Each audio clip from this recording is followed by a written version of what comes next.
Baiklah, Assalamualaikum warahmatullahi wabarakatuh. Bertemu lagi dengan saya, Sarah. Baiklah, di minggu ke-12 ini kita akan bahas literasi finansial dan bisnis plan.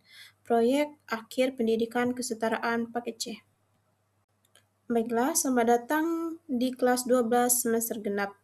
Integrasikan seluruh materi matematika menjadi proyek bisnis plan yang nyata dan dapat diimplementasikan. Fokus kita bukan lagi sekedar menghitung rumus dan melainkan menghitung kelayakan usaha Anda di dunia nyata. Mengapa sih kita mempelajari ini? Mengapa banyak usaha baru ngulung tikar dalam 3 bulan pertama? Apakah karena produknya tidak enak atau karena salah hitung modal? Di fakta lapangan, banyak warga belajar yang memiliki rintisan usaha, baik sebagai pedagang pasar, buruh maupun ibu rumah tangga, di lingkungan pagar dewa dan selebar. Kendala terbesar mereka bukanlah kurangnya semangat kerja, melainkan sistem pencatatan keuangan yang masih sangat tradisional dan seringkali mencampur adukan uang pribadi dengan uang usaha. Hari ini kita akan belajar menjadi bos yang pintar mengelola uang. Baiklah, di sini ada 3 pilar utama pembelajaran. Yang pertama, prediksi, yaitu menggunakan konsep statistika dan regresi linear untuk memprediksi tren penjualan dan menetapkan target omset berdasarkan data lapangan. Sedang kedua, yaitu modal, menggunakan rumus bunga majemuk dan auitas untuk mensimulasikan cicilan pinjaman modal KUR atau koperasi yang paling rasional. Yang ketiga, risiko. Memanfaatkan teori peluang atau kejadian majemuk untuk melakukan mitigasi risiko dan merencanakan cadangan strategi plan B. Baiklah, selanjutnya yaitu siklus proyek bisnis. Minggu pertemuan 6. Pendekatan Project Basic Learning. Model ini dirancang dengan sistem siklus 6 minggu yang aplikasi. Setiap minggu, Anda akan mempraktekkan langsung teori matematika ke dalam kerangka proposal bisnis Anda sendiri. Sistem pasar, menyusun harga, menghitung modal, simulasi cicilan, mitigasi risiko, presentasi investor. Ini adalah 6 minggu pertemuan. Nah, di fase 1, riset dan data awal. Aktivitas minggu pertama, terjun langsung ke pasar lokal untuk mendapatkan data real. Di minggu pertama, riset pasar berdasarkan fakta, bukan asumsi. Yang pertama, survei lapangan. Kunjungi pasar atau toko grosir di sekitar Pagar Dewa atau Kota Bengkulu. Kedua, catat data. Catat harga bahan baku terbaru dan lakukan wawancara singkat mengenai omset harian pedagang lokal. Ketiga, klasifikasi biaya. Pilih temuan Anda menjadi 2 kategori. Pertama, biaya tetap atau sewa tempat alat, dan biaya kedua yaitu variabel bahan habis pakai. Data yang akurat adalah fondasi dari proyek keuntungan. Fase kedua, kita akan bahas pemodelan dan harga jual. Aktivitas minggu depan menerapkan fungsi matematika linear untuk menentukan HPP. Di minggu kedua, yaitu membahas struktur harga. Fungsi biaya total atau C matematika membantu kita merumuskan pengeluaran. Biaya total adalah gabungan dan biaya pasti dan biaya yang bergantung pada jumlah produk. Di sini ada rumus C dalam kurung X sama dengan biaya tetap tambah biaya variabel kali X.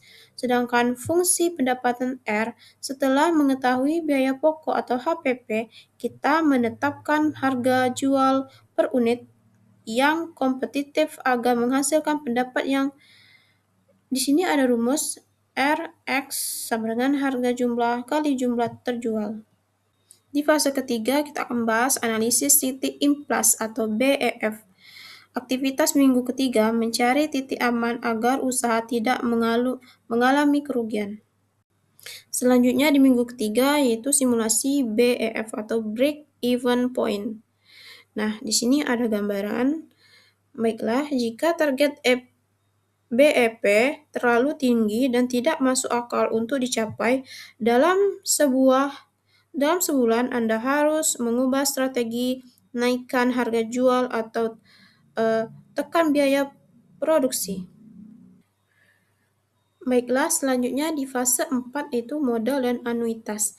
Aktivitas minggu keempat menghitung skema cicilan pinjaman paling ringan. Yang pertama, modal usaha, terus kita koperasi itu kalkulator anuitas, cicilan ringan dan aman. Baiklah, di sini ada minggu keempat, kita akan bahas simulasi finansial menghitung cicilan masuk akal. Yang pertama, cari tahu suku bunga aktual dari pinjaman KUR atau koperasi. Kedua, hitung angsuran bulanan tetap atau anuitas menggunakan alat bantu atau kalkulator. Ketiga, validasi kas. Pastikan laba bersih bulanan masih tersisa setelah dipotong kewajiban bayar cicilan dan kebutuhan hidup Anda.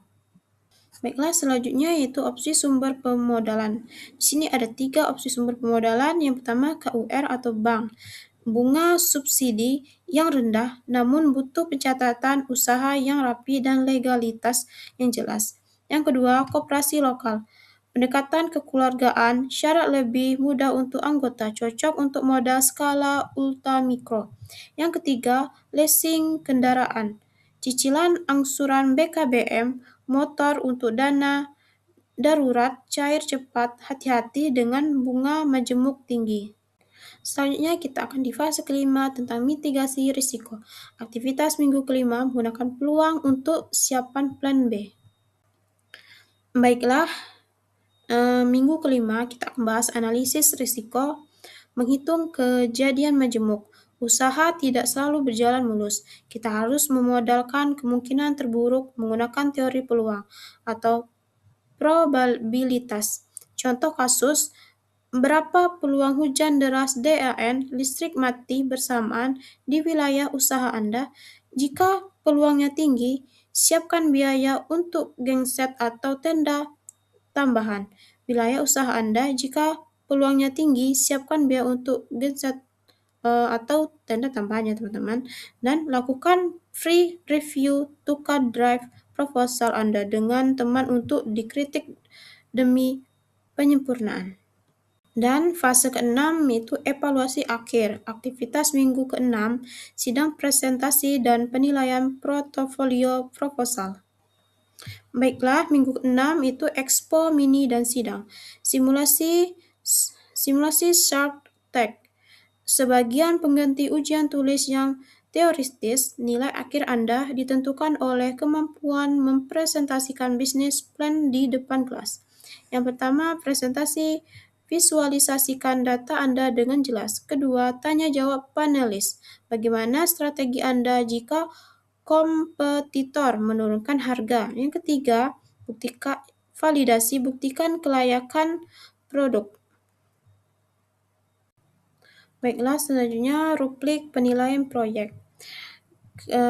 Kriteria penilaian, integrasi materi, skornya, memuat hitungan, regresi, anuitas, dan peluang secara lengkap dan akurat. Dan kriteria penilaian bagian data dan riset, skornya, survei pasar lengkap, real ada foto, dan disajikan dalam tabel rapi. Sedangkan komunitas percaya diri, pengusaha data mampu membalas argumen investor. Dan skor kedua yaitu integrasi materi, hanya membuat 1-2 meter saja. Banyak perhitungan yang terlewat. Sedangkan data dan riset, data hanya asumsi kira-kira tanpa bukti survei lapangan. Sedangkan komunikasi terbata-bata dan hanya membaca teks yang ada pada slide kertas. Baiklah teman-teman, mungkin minggu kali ini sampai di sini saja. Buat teman-teman yang ada ingin bertanya yang belum jelas tadi materinya, bisa hubungi ke WhatsApp saya ya teman-teman. Mungkin sampai sini saja. Saya akhiri. Wassalamualaikum warahmatullahi wabarakatuh.